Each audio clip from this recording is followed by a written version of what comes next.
Huh.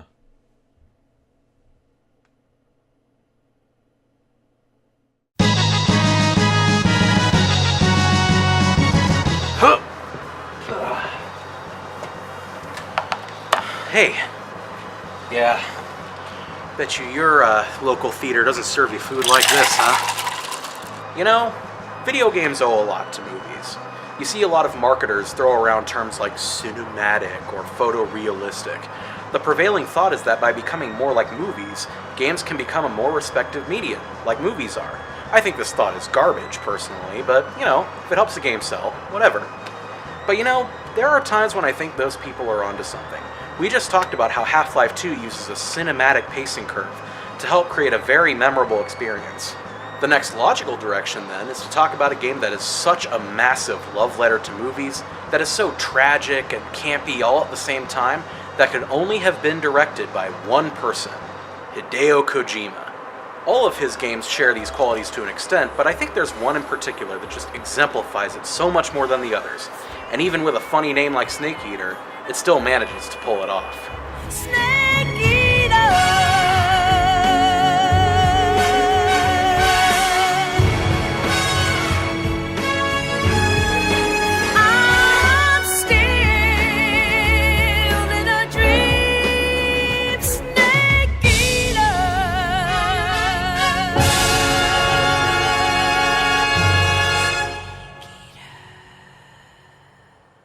Before I can start talking about what makes Snake Eater stand out above the rest of its series, and a lot of other games, I have to talk about the nature of cutscenes and game design.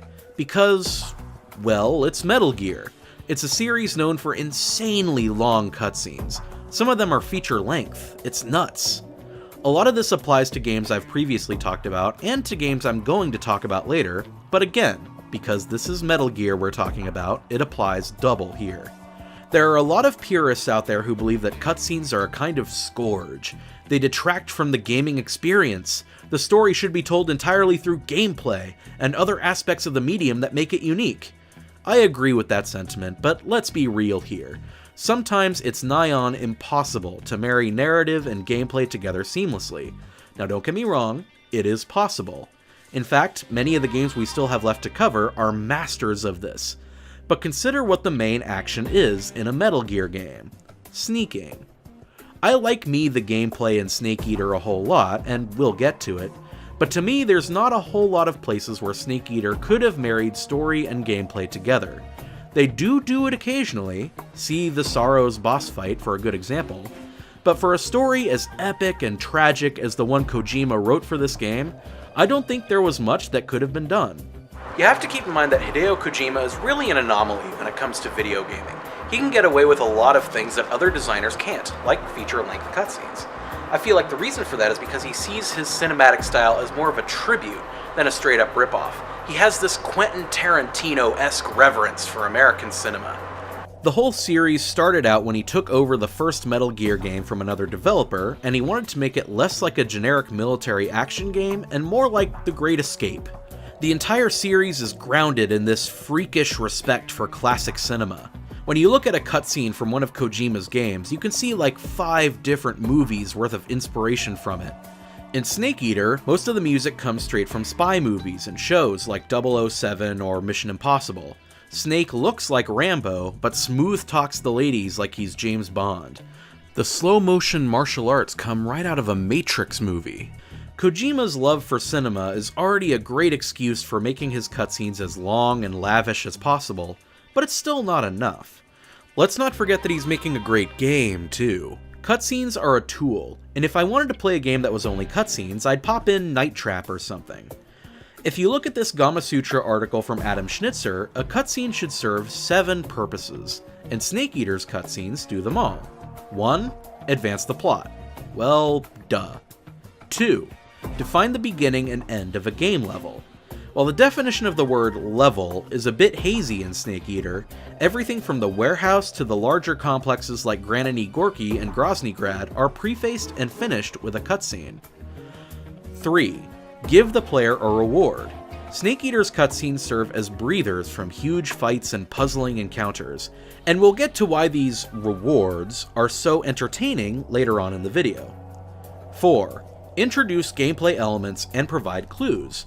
While Snake Eater's systems are a huge sandbox of possibility, the cutscenes do give the player just enough information about bosses and areas to make sure they aren't totally lost. 5. Set the mood. The world of Snake Eater is well defined, being a Cold War Soviet jungle filled with equal parts danger and daring conspiracy. 6. Define the game's mythology. This game relies on a lot of knowledge of 60s culture and paranoia, and the game's cutscenes do a fabulous job of giving it to the player. Last and least, 7. Market the game. It's gotta look good when you show it at E3. If you look at these 7 purposes, you'll notice that they reinforce the game's overall theme, and if you're a fan of Kojima's little theme naming scheme, you'll know that the theme is scene. There's a lot less focus on genetic technobabble like in the first game, and less focus on postmodern psychology and philosophy like in the second game. No gene, no meme, just scene. Rather than trying to give us an intro to postmodernism course like he did in Sons of Liberty, Kojima instead focused on crafting a memorable and scenic homage to every spy movie in the book. That philosophy applies not only to the cutscenes, but the gameplay in Snake Eater too. Naked Snake has a Batman-sized utility belt at his disposal with everything from TNT, to tranquilizer pistols, to rocket launchers, to fake cigarettes that shoot sleeping gas out the end. There are like 25 different camos available to you over the course of the game, and this isn't even counting the tons of stuff you could do without any of those items. No, with such a stupidly large toolkit at the player's disposal, you'd think that a lot of the levels would just kind of be blandly based around whatever the player wants to do. Think of how many games today allow the player to do things their way. But Snake Eater is very smart with how it balances the stupidly large arsenal. While the player does have many options at their disposal, encounters still feel like a bit of a puzzle. It's just that instead of one solution, there are several for you to think of. It's not like Deus Ex, where you have to choose one playstyle over the other. You pretty much have every playstyle at your disposal. This is hard to explain, so let me just demonstrate it using the boss battle with The End. This boss battle is really cool for many reasons, but it serves as a nice example of Snake Eater's wide-open design. The End is a sniper who is hunting you down with a tranquilizer rifle. The battle takes place over 3 different maps. One particular way to take him down is to track him to one of many different sniper spots across the maps. Of course, checking every single one of these is a tedious affair, but there are clues throughout the environment that you can use to locate him. You can turn on one of your motion detectors, you can look for footprints in the ground, you can even whip out that directional microphone that's been sitting in your inventory collecting dust and check for his soft breathing. Once you've located him, you have several more options. You can just shoot him, you can lay a trap so that he takes damage once he escapes. If you're feeling particularly daring, you can hold him up with a pistol or CQC him. You can choose to use all that ammo you've been collecting, or you can choose to use tranq ammo to take him out non-lethally and get his camo. But all of those choices assume you haven't made one of 2 other choices when it comes to taking him out earlier.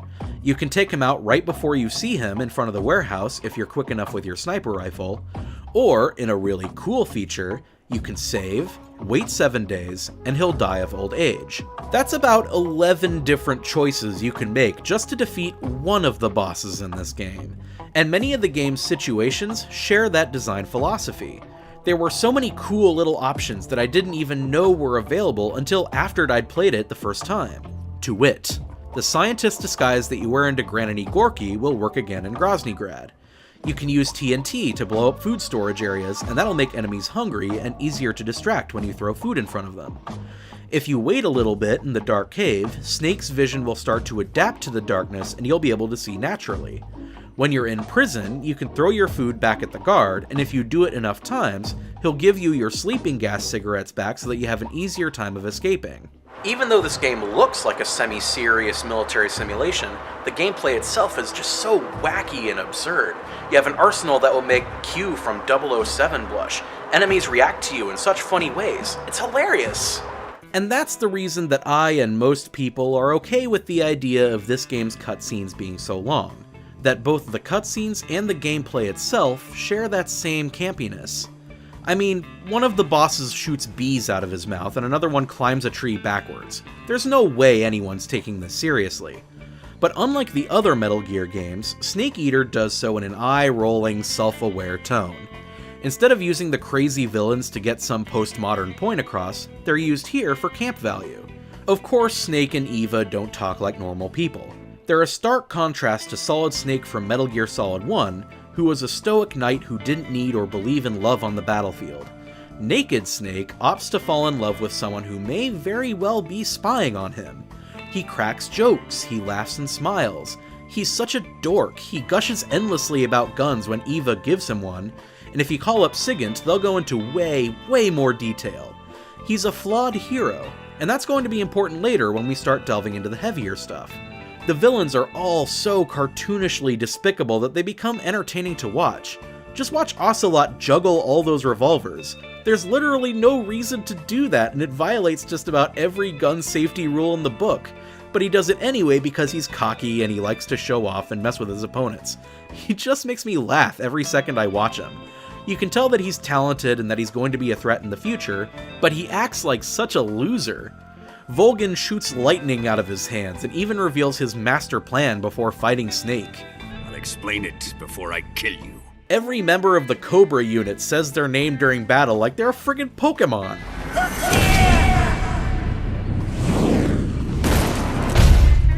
One of them's a straight up ghost and Snake just rolls with it once he's done fighting him.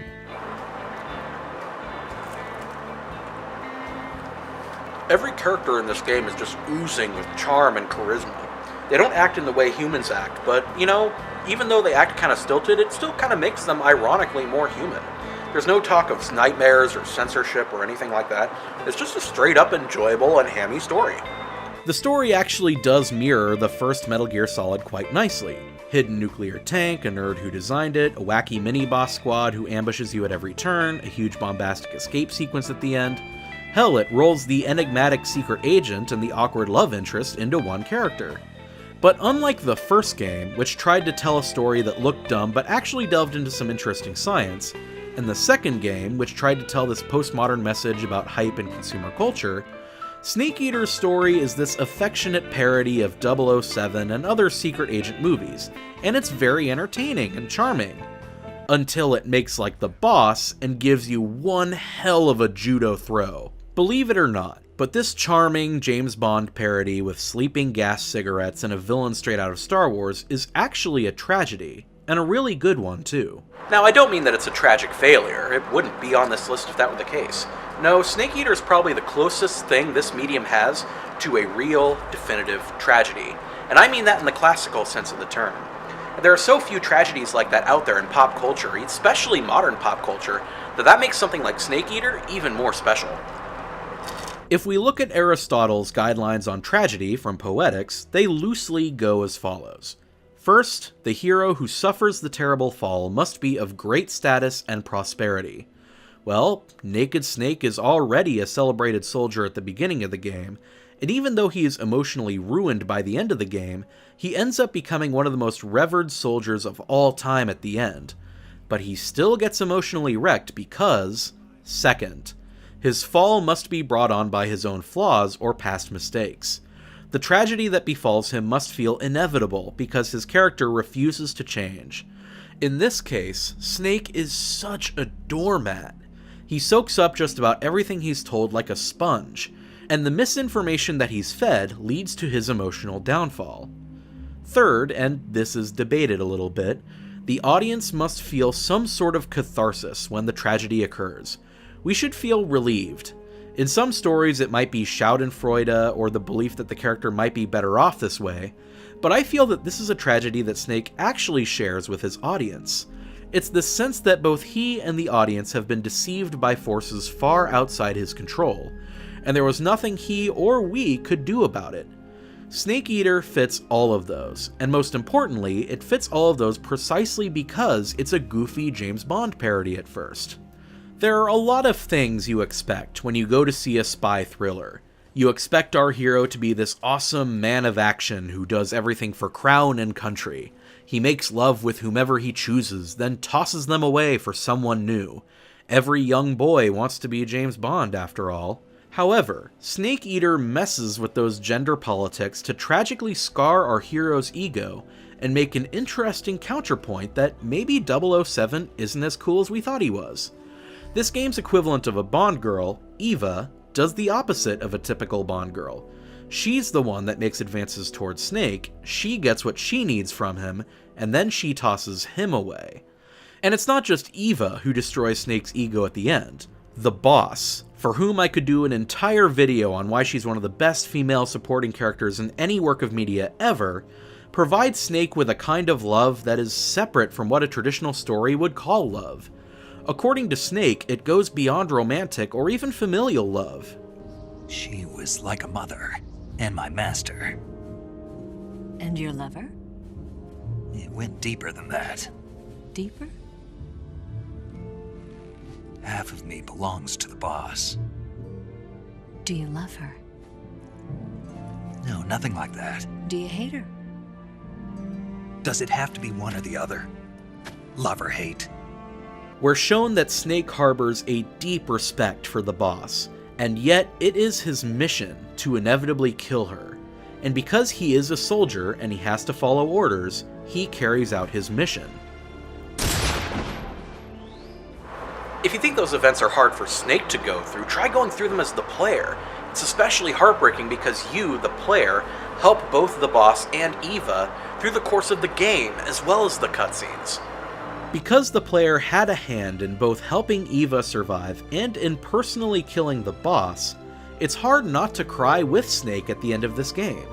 And like every tragedy, it feels inevitable. You know that there's no way Eva could be this close to Snake without trying to pry some information out of him, and you know you're eventually going to have to kill the boss because you're told to do it at the very beginning of Operation Snake Eater. But because the player had a hand in it, it makes it all the more heartbreaking. The game's campy nature just feeds into this ending perfectly in a contradictory sort of way. It sets you up for a perfect James Bond happy ending with Eva just before punching you in the gut. This ending couldn't have happened if any one of this game's pieces were missing. The goofy gameplay, the witty characters, and the mix between cinematic macho and wide-open encounter design mix to create an experience that feels fun, but turns that fun into one of pop culture's most interesting interpretations of the spy thriller. Snake Eater doesn't need fourth wall breaks or postmodern self-hatred to deliver a hard punch to the player. It proves that funny camp and sad tragedy can really coexist. It's a shame that Kojima isn't making Metal Gear games anymore, but in a way, he's kind of undergone a tragic downfall of his own. Since Snake Eater, his games have gone from self-loathing critiques of his own franchises to generally stories that are just so far from what made Metal Gear so cool in the first place. But I hope he can apply his lessons from this into his future endeavors, because what he's done here is utterly unique.